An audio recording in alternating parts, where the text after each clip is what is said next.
I'm Sean Yao, and this is One News Now. President Duterte once again defends Health Secretary Francisco Duque III after allegations of irregularities and anomalies in the country's COVID-19 response. Meanwhile, the president is also sending Environment Secretary Cimatu to Cebu City in order to oversee the government's response in the Queen City of the South.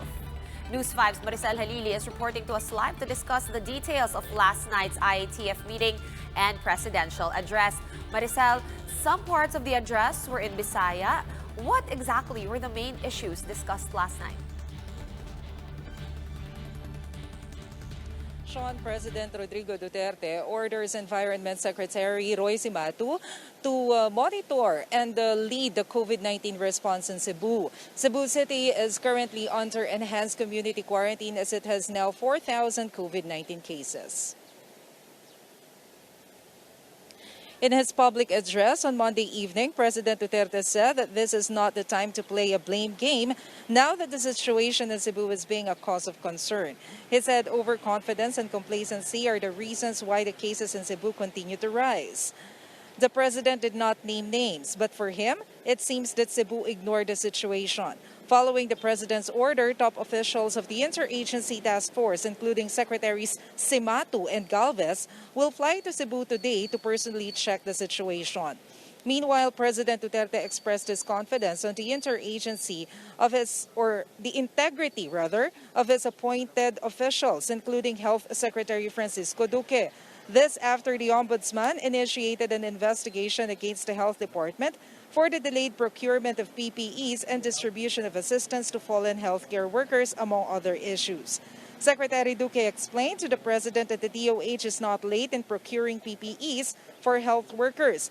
He said the government had ordered PPEs as early as February, but other countries did it earlier, as they have recorded COVID-19 infections before the Philippines did. The president, as well as other secretaries, vouched for the integrity of Secretary Duque and insisted that the health secretary has nothing to do with the failed procurement.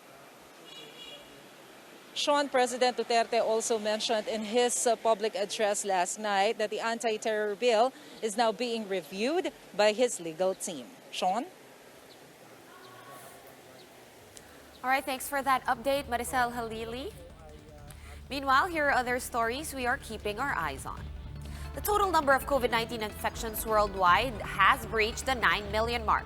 The U.S. still tops the list with 2.3 million cases, followed by Brazil with over 1 million infections.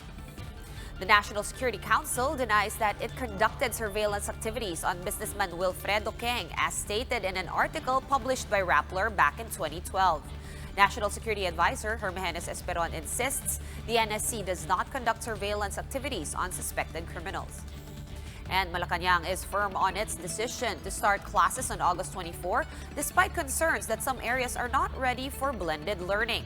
Under the scheme adopted by the DepEd, a mix of internet, television, radio, and modules will be adopted this coming school year. For more updates, follow News 5, The Philippine Star, and Business World online.